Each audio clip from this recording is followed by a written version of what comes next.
Kapistahan na nga ng Santo Niño, kaya tara guys, samahan niyo ako makipiesta at makisaya sa kapistahan ng Santo Niño. Medyo maaga nga ako nagising yan guys kasi kapistahan nga pala ng Santo Niño ngayon. Medyo maraming ang gawain. Kaya uminom muna ako ng kape dyan guys. Alam niyo na, coffee is life. Sakto naman dumating yung mag-aayos ng bulaklak. Kaya naman hindi na ako nakapag-video. Kaya ayan, almost matapos na yung gayak. Yung vinidyohan ko. O diba? Ang syala. Pagkatapos naman ng gayak ay dumating naman itong cake. Binili ko nga pala yan sa kaklase ko nung high school. Pang-4 na beses ko na nga palang umu-order sa kanila and hindi pa naman ako na-disappoint sa kanila. Nagustuhan ko din kasi yung ube flan cake niya. Kaya naman pangalawang beses ko nang umorder ng ganyang flavor. Unang beses ko nga palang umorder ng ganyang flavor nung birthday ko pa. At ayan, handa na yung cake para i-blow. Este yung candle pala. O diba, itsura palang mukha ng masarap. Kaya naman kinantahan na namin ng birthday song si Daddy.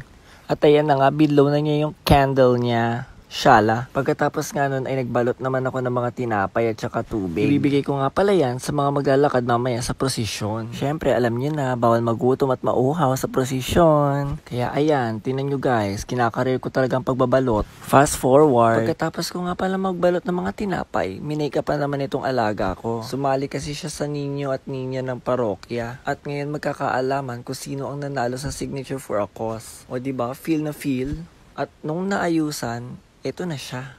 O diba, Pak? Ang ganda. Ganda yarn. Syempre, gumayak na rin ako kaya outfit check. Kaya tara guys, let's go!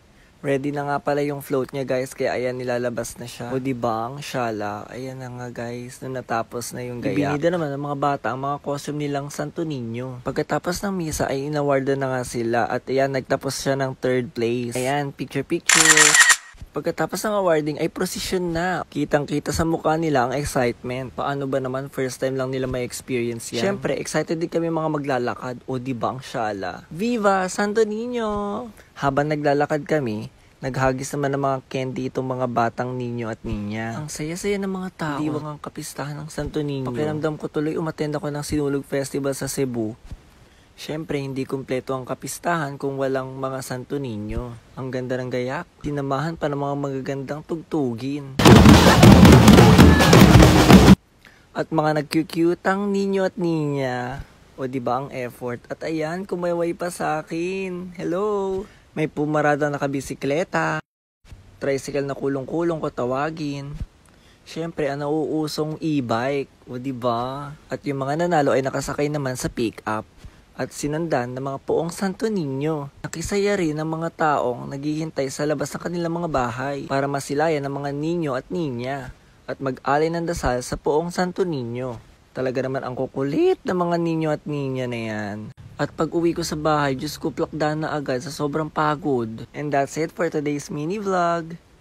I-follow nyo na yung mga social media accounts ko para updated kayo sa latest vlogs ko. Goodbye guys!